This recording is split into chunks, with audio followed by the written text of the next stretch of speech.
Hello, good evening, everyone. Welcome to the Trevor Garifuna show. We're broadcasting live from San Francisco, California. Live from San Francisco, California. Please do us a favor and share. Share, because the conversation today is a very, very important conversation. We have a special guest all the way from the Netherlands, Sister Leonie Tagama, and President General of the Universal Negro Improvement Association, African Communities League, Rehabilitating Committee 2020, Akili, Malik, and Kruma. We're going to start with introduction. Sister Leonie, please introduce yourself, which and include which organization you represent. Good afternoon, good morning, good evening. Allow me to extend, first of all, the brotherly and revolutionary greetings of my leader, who is Lieutenant General Jeffrey Bomanak. He is the chairman of the Organisasi Papua Merdeka, the OPM, which is the Free Papua Movement. Also, allow me to start with the words of one of our famous diplomats. We are from West Papua, which is in the Pacific. However, in the 70s, one of our famous diplomats, who's my father, actually went to Africa to seek for support. And he said in an interview that Africa is our motherland. All the Black populations which settled in Asia over the hundreds of thousands of years came undoubtedly from the African continent. In fact, the entire world was populated from Africa. Hence, we, the Black in Asia and the Pacific today, descend from Proto-African peoples. We were linked to Africa in the past. We are linked to Africa in the future. We are what you might call the Black Asian diaspora. So it's in that spirit that I give my reactions to you today, a spirit of profound belief in ourselves, which was spread by one of the leaders that have influenced our thoughts and our leaders, the Most Honorable Marcus Mosiah Garvey. Respect to those who follow in his path through the Universal Negro Improvement Association and African Community Leagues, and salute to my co-panelist, the President General. And also allow me to also pay tribute to the Garifuna people, a people scattered throughout the world, throughout the Caribbeans, but it is throughout the world to us. Great culture, which is counting a lot on its leaders who are, I feel that it is a community that wants to be respected, and it will be respected. Respect to the Garifuna people. Thank you very much, Sister Leonie. Ashe. President General Akili, Malik, and Kruma. And Hotep, everyone. I'm Baba Akili, Malik and Kruma, President General of the Universal Negro Improvement Association and African Communities League Rehabilitating Committee 2020.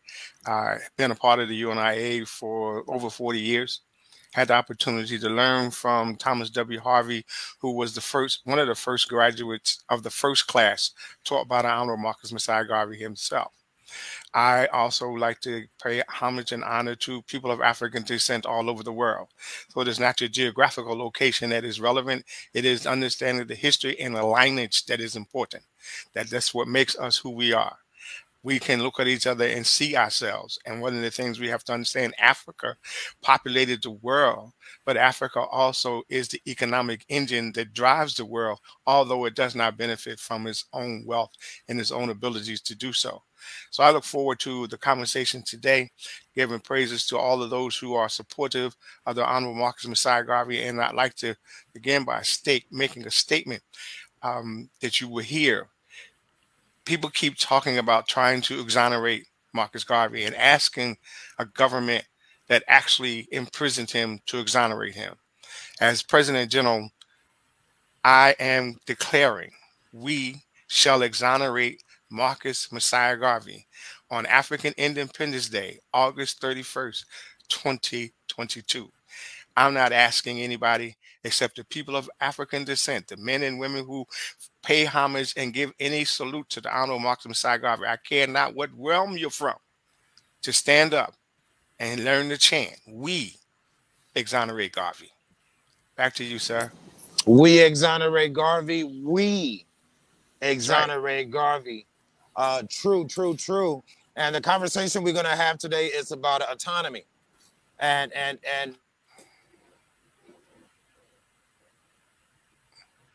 ask too much.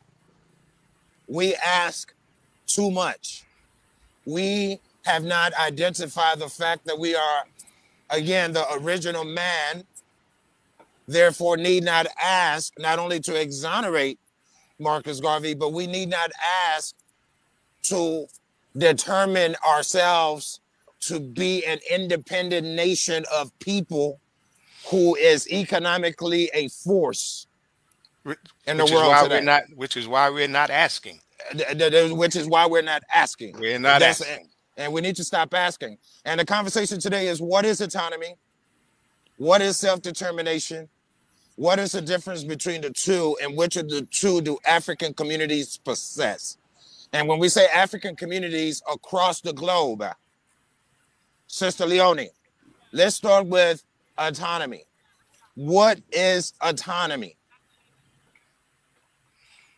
Autonomy, basically, when you look at the definition of it, you tend to see terms like self-sufficiency, self-government, self-rule, but there's always a degree of autonomy that is allowed. And I put the emphasis on the word allowed, because when you speak about autonomy, it means that there's somebody above you.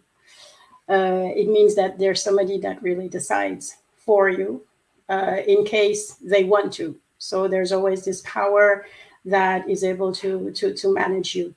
And it is different from independence, which is basically what the West Papuans want. It is different also. It is a category of the right to self-determination, but it is, in most of the cases that I've seen, used by a colonizer or an imperialistic force to actually control the people. They say, we grant you autonomy, but in reality, that is not the case. So in the case of West Papua, maybe I can explain what happened. In the 60s, we were supposed to become an independent country because there was a big wave of decolonization going through the world in the 60s.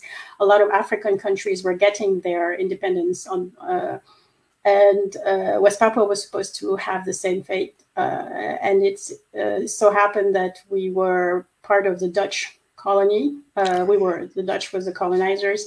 And Indonesia, which was also part of that colony, saw it happen, and they wanted us to be integrated in their country. But the West Papuans are very different people from the Indonesian people.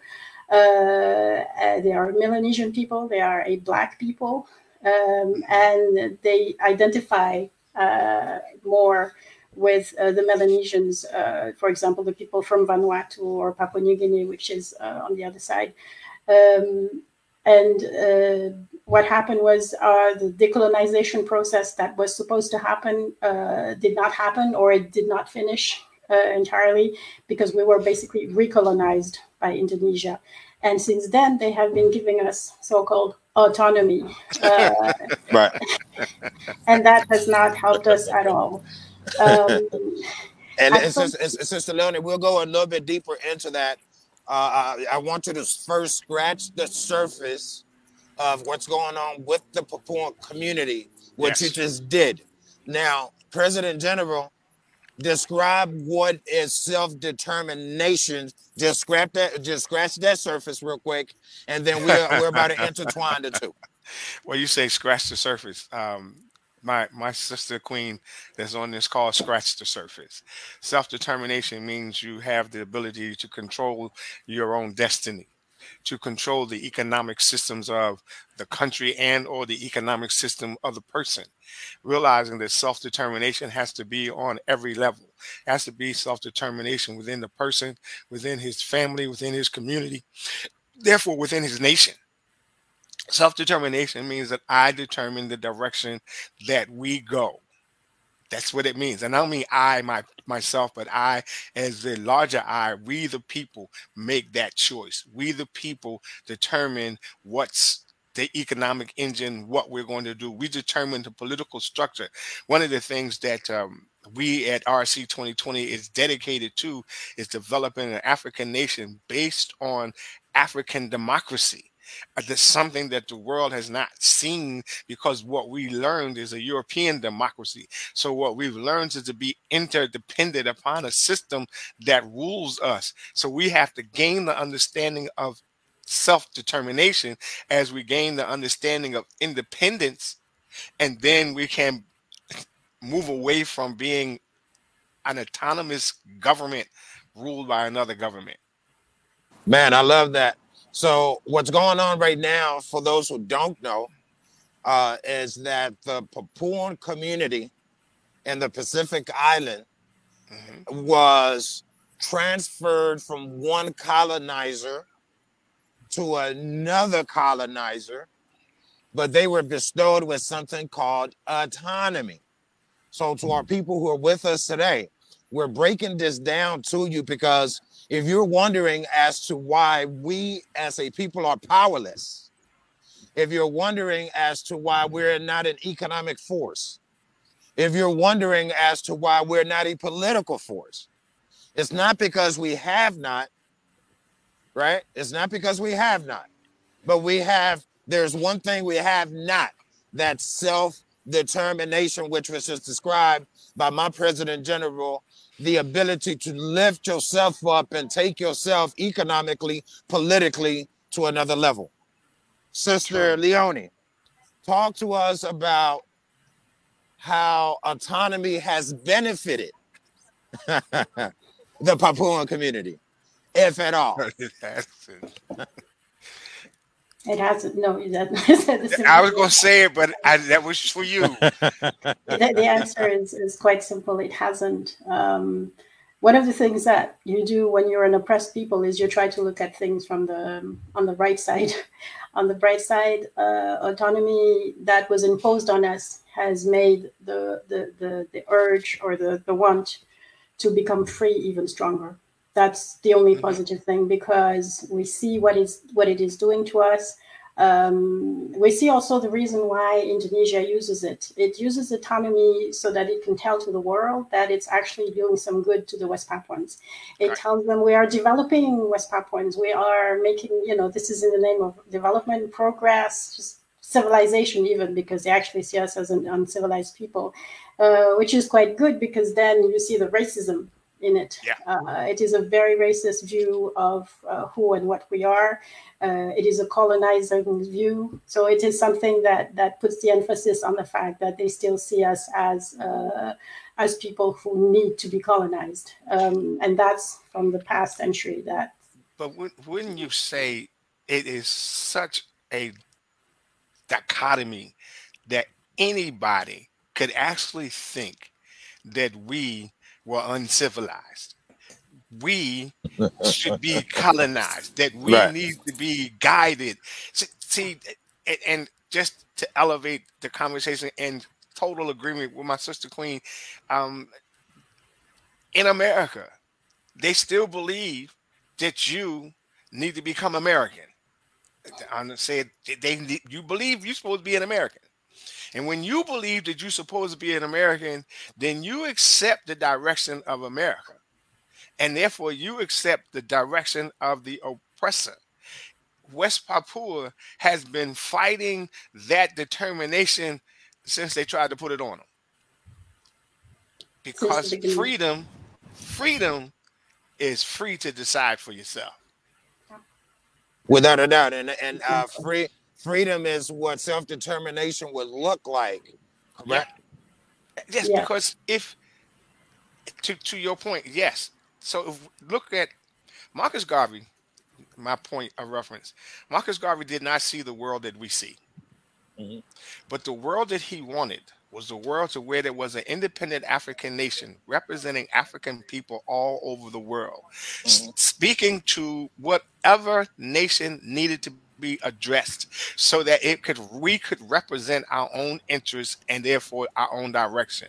He was persecuted because he drove that belief in us that we could accomplish that. And they had to take that belief back, which is why they incarcerated him unjustly and tried to taint him.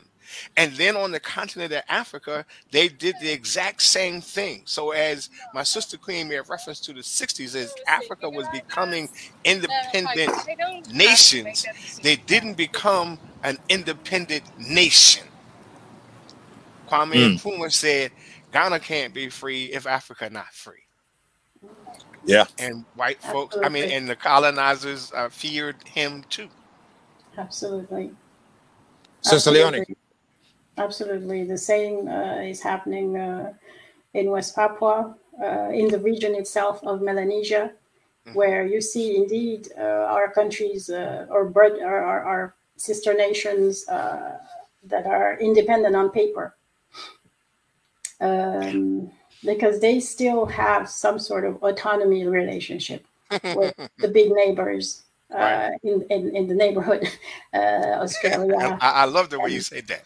Yeah, so they still depend on them. They still get a lot of money from them, and in that way, they still get instructions on how to lead their lives, lead their education, lead their and so in their minds, they're still basically colonized. And in the case of the West Papuan people, it is something that we have to fight constantly. The fact that you fight against it makes you realize even more that you are colonized, and it makes you fight even more, and it makes you more resilient, and you want to get out of this. And in some cases, even it's either I get out of this or I die. There's no middle way. There's no. So it's something that is very true in our region, but also the other factor that zooms in on that and that is used by the colonizer or the one that gives autonomy is the fact that they use our own people to colonize us. Well, you know what? I like that comment about the fact that they use our own people. Because one of the most atrocious things. He'll be back. Yes, he always is. But so that we don't lose, right? But one of the most atrocious things is the fact that they do use those of us in the. We have to understand neocolonialism, and then neocolonialism 21st century, because it has made adjustments, and it makes adjustments because the desire is to maintain their, for a lack of a better word, to maintain control of you or us in such a way that we don't realize that we're being controlled and manipulated. So you say try to be more sophisticated. Our consciousness, like in West Papua and other nations throughout the world, where that battle goes on all the time, where they attempt to tell you, okay, we're gonna make you free. And the Dutch was some of the worst colonizers ever. Right. So they played it well because their economy became dependent upon you. Depended upon us, depended upon their control. And what they actually did, President General, because again, West Papua was a good example, where the United Nations, right, was a part of a coup that established a de facto government in West Papua. And the de facto government still exists. It's called the Indonesian government. But the Papuan people, quote unquote, have autonomy. But I want us to speak on something real quick. President General and Leone. I want to hear from you. People don't know that Haitians were the first blacks in the Western Hemisphere, and actually only blacks in the Western Hemisphere, to free themselves from slavery. But there's one fact that people don't know about. That even though Haiti freed itself from oppression from the French, let's speak on this. Haitians are paying the French government reparations So, to this very day. So let's speak on that, because a lot of folks don't know that. A lot of folks will know that Haiti was the first independent African nation in the Western Hemisphere. Their independence scared the slave owners out their mind. And in some way or another, the French demanded reparations for the slaves that they lost and for the crop that they lost. And they got it, but that's again where self-determination and independent nationhood status changes that, because they got it because the world that the political leadership that decided it didn't look like them. Hello, Sister Leone. So, what do you want to say about that, Sister Leone? Go ahead, sister. One of the things that you see when you live here in Europe is that when you talk about Haiti, people just think about this poor country, you know, out there, it's really bad and all that. What they don't understand is that they are the first people who fought and who won and who got victory. And that is the reason why they are paying today, because until today, because they won, and those people who colonize them want them to pay. And they are making them pay until today. And it is horrendous. Right, absolutely. Right. Because that is the enemy that we are facing. We are facing an enemy that not only wants to, you know, squash us like cockroaches or whatever. They once they see that they cannot defeat us, they fully they find another route. And they find another route.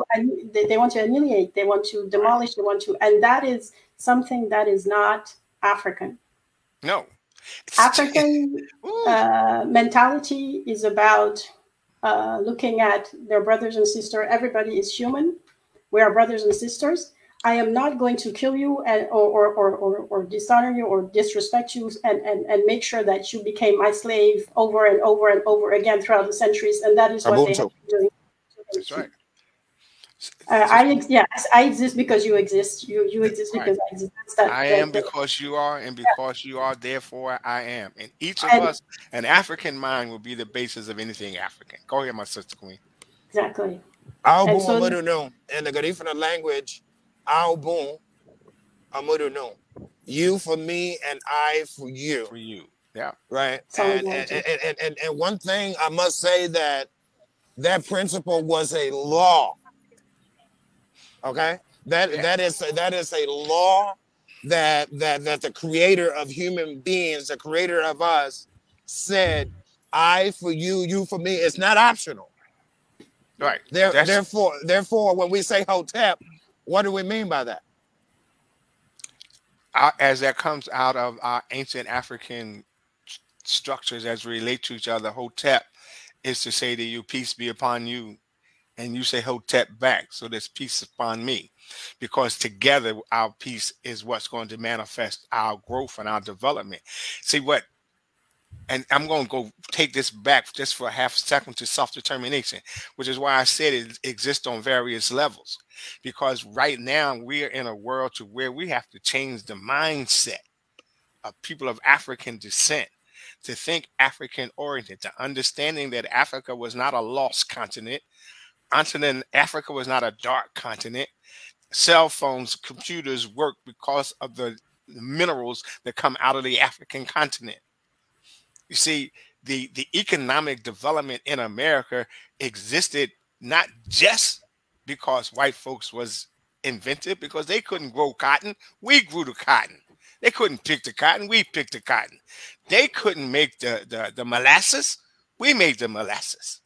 Yeah, their industries depended upon us. What we have to recognize is that still exists today. Yeah. So self-determination, and you say who has it? It's what we work to achieve, which is why the RC2020 says a government for African people on an African democracy. I'm not asking for a European democratic system. I already got that. What I have to get is a democratic system based on us. And I use the terminology Africa because that's what we call the continent. And I say all of us, regardless of where you live, has to become a part of that African democracy so that wherever you are, we speak to you in the world. We know we're not going to eliminate white folks, but I want to speak on the same plane as them. No, but I want to speak on the same plane so that when Africa speaks, Africans are protected. Without a doubt. And another great example of, and we're only talking about France. We're not talking about the Dutch government. We're not talking about the British government. Right. Dr. Arikana was removed from the African Union because she spoke on one simple fact, that the French government, again, takes about $500 billion out of the continent on a yearly basis. 500 billion, not million. Yeah. 500 billion. And that's, go ahead, sister. That's just terrible. It's the and it is made possible again by those of our brothers who are in the leadership, who are not serving our purposes, but the purposes of the colonizers. And yes. And there is a process right now going on exactly in French-speaking Africa, where you see for 10 years, they've been using the media, several media. They've been trying to get into the minds of the young Africans to tell them what is really happening. And they've also included this information that there is this money that is being paid, and that it's nonsense that you're actually paying this money because of it's a colonial debt. It's something that the French get paid for because colonization, they lost it, so they need some sort of Sister Leonie, Sister President General, let me say this. Everyone, welcome to the Trevor Garifuna Show. Please share. One of our viewers says, interesting topic.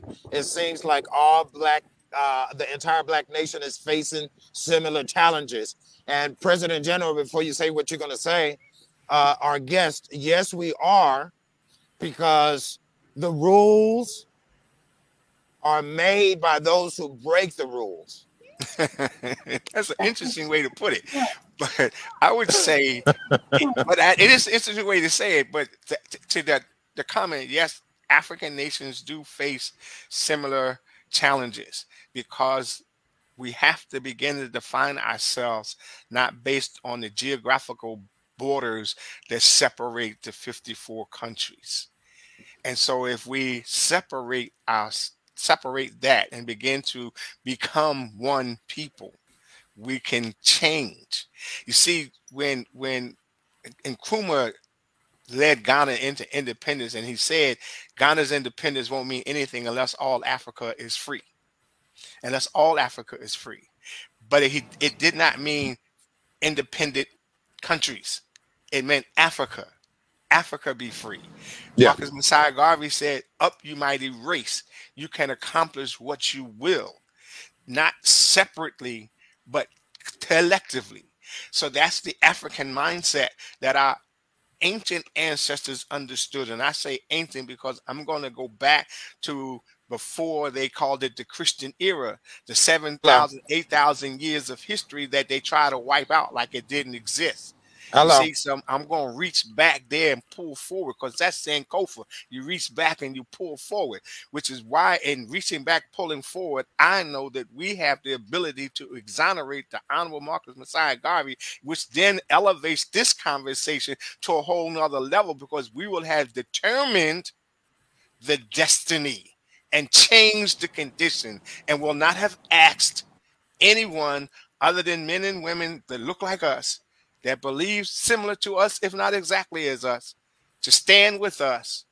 And once we get that first niche done, that first mark reached, then we can speak to the rest of the world and say to the rest of the world, look what we can do. Because what I want is every African government to stand with us too. Right. You know, the point, go ahead. The point, go ahead. Go ahead, President General. So to bring it back to our topic, yes, we must have self-determination, but we don't have it now.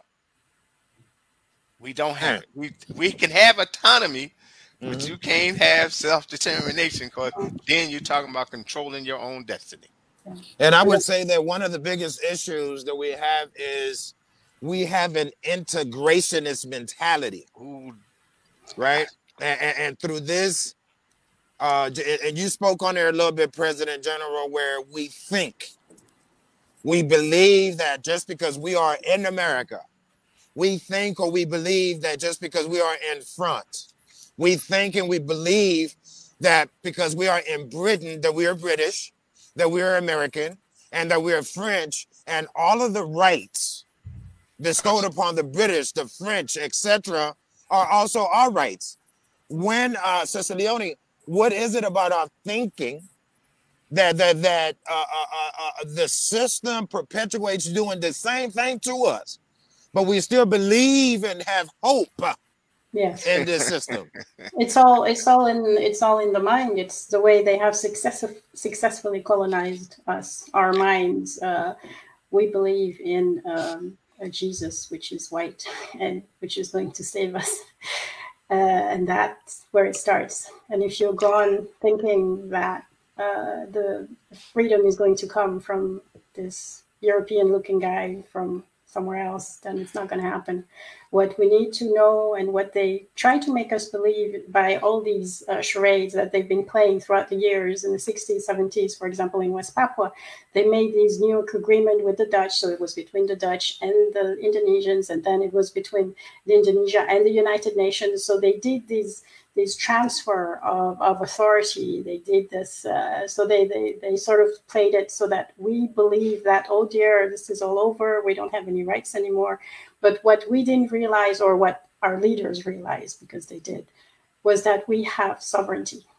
We have the right to self-determination.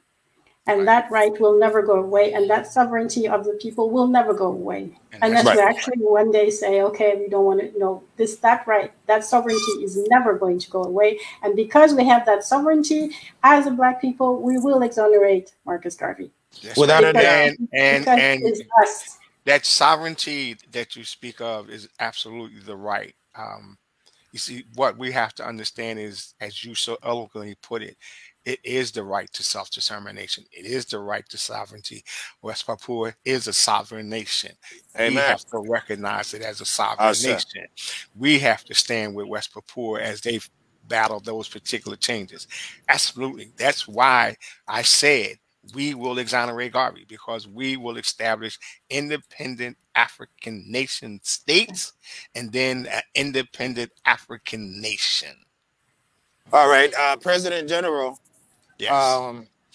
Marcus Garvey taught us one aim, one God, one aim. One God, one aim, one destiny. One destiny. Now, the reason please explain to us, after I make this comment, please explain to us what he meant by that. And before you go into that, we want the audience members to know that there are maybe 8,000 different Black movements that you can be a part of. Okay? We're not going to name them. But the difference between those 7,999 other movements and this one movement called the UNIAACL is the pursuit of self-determination. There's no other Black organization out there. There's no other Black movement out there that is pursuing self-determination like the UNIA. So what does Marcus Garvey mean when he says one God, one aim, one destiny? And to your point, there's the West Papua movement, which is about sovereignty in its own nation too. So the UNIAACL, and I'm going to add RC2020, because that's what is committed to what you described. When Garvey, understand something, Garvey lived at a different time, but God manifests itself to man in many different ways. So it does not matter how you pursue God. We have one God, and that's the God of all African people. You could say God of the universe if you like, if you want to broaden it out. He said one aim, because our only aim, understand the time frame, was to build an independent African nation to speak in the world. One God, one aim, one destiny. That is our destiny. Our destiny, so that West Papua will be an independent nation, but it will be spoke of as a part of an African nation. Their independence is secure when Africa's independence is secure. So Garvey looked at a world much different. But in looking at that world, and he said, one God, one aim, one destiny, realizing that the first constitution for people of African descent was written by men and women who came from all over the globe in 1922 New York. Not one group of people, people from all over the world came to New York. African Independence Day was established in 1920 in New York by African men and women from all over the world. Excuse me, African women and men from all over the world, which is why on that day, as we rebuild and re-energize African Independence Day, we exonerate the Honorable Marcus Messiah Garvey. We're not asking nobody. We made the determination. We know the court system in America is corrupt. We know that they feared Garvey. We know that they feared educated people of African descent trying to build and move forward. We know that they feared him moving into Africa and beginning to raise Africa, and therefore breaking down those barriers that they put up. Africans on the continent of Africa have to see us as the same as themselves. They have to see West Papua the same as themselves. We have to see African people, wherever they are, the same. One God, one aim, one destiny. I care not what God you pray to. I don't. Look, the next conversation we're going to have next week with President General is how the church has impacted the Black race. Again, like President General said, if it's Allah, you praise. If it's Yahweh, you praise. If it's God, you praise. Congratulations. Okay, because at the end of the day, it's only one God. That's right. Right? And at the end of the day, we only have one aim, which, like President General said, is our destiny of this self-determined people. Yeah. Sister Leonie, how can people reach you? How can they get involved with what's happening in West Papua? They can. We're still constructing our website, so we're not there yet. But we do have. Maybe I can leave an email address where people can reach us. It's actually quite simple. It's info@opm-fpm.org. OPM is Organisasi Papua Merdeka. FPM is the translation of it, Free Papua Movement. At this stage, we are actually fighting that very autonomy that is imposed upon us since last year. It took 20 years for the first phase of it, and then they decided to actually make it a second phase to continue that special autonomy. Included in that special autonomy, they are also dividing the country. They're dividing West Papua into smaller entities, administrative entities, and thereby making sure that more military can come in to control the people. More military comes in not only to control the people, but also to control the resources that they're still wanting to get out of West Papua. What we see now is also ever since the 24th of February, a big change in the world, where you have some powers that are trying to respect more or less the sovereignty of others, as opposed to imperialism that is trying to get control of everybody and everything in the world today. West Papua, as a country in the Pacific, is following that closely. And where at some stage, countries are going to have to choose sides. In the Pacific, You have countries like Australia and New Zealand who represent the interest of the United States, as well as Indonesia. They basically really represent the interest of the capitalist United States that are trying to control the world. And then you have other powers that are coming in, like China and Russia, Right. who are saying, you know. So it's something that I think is going to be very maybe divisive. What we need to do is we need to stand our grounds and say that we are here for the right to self-determination. We are here for those who respect the right to self-determination. Anybody who can help and understands and respects that right, anyone that understands the sovereignty of the people, we can cooperate with. Others who have violated that right for the past 60 years, sorry, we don't actually believe them. Organisasi Papua Merdeka. Papua Merdeka. OPM. Organisasi Papua Merdeka. Organization. Organization for the Empowerment and the Freedom of OPM of the West Papuan. And we do want to let you people know that there is an online presence that is really causing more confusion, so that people understand there's an online presence that is actually governing the Papuan, pretending to represent the Papuan community and actually delivering the Papuan community into the hands of the enemy. So now OPM, Organisasi Papua Merdeka, has been around since the 60s. So we're asking everyone to understand the difference between the manifestation in 2015 or so and the organization that has been around since day one.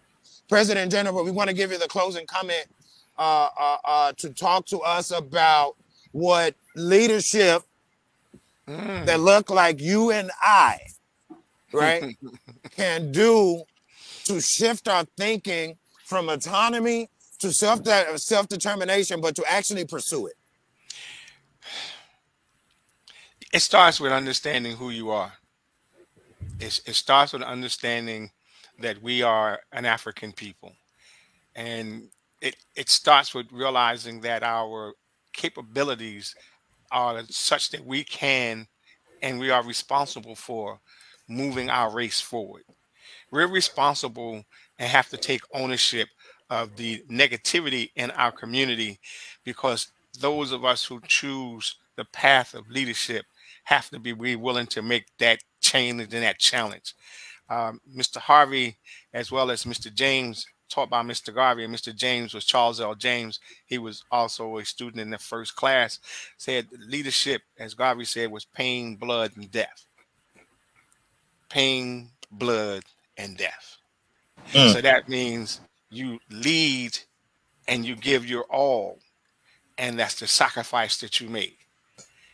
Understanding that our greatness comes from how our children rise. As I said earlier, an African mind in each of us is the basis for anything African. Nothing African can be created without an African mind that is creative. Therefore, one God, one aim, one destiny. One destiny. And before my last comment, we exonerate Garvey. We exonerate Garvey. We, people of African descent, exonerate Garvey. I don't need no white president, no black female vice president. Right. I don't need them to do that. We do that.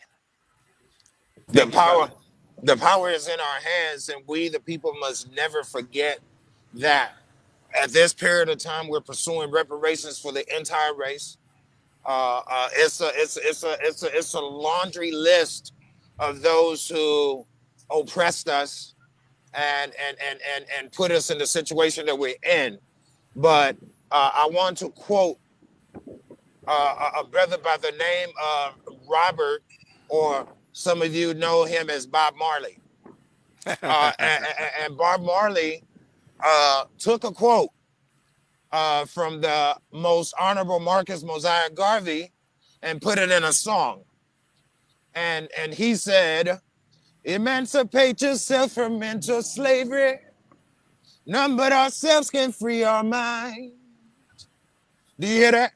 Emancipate yourself from mental slavery.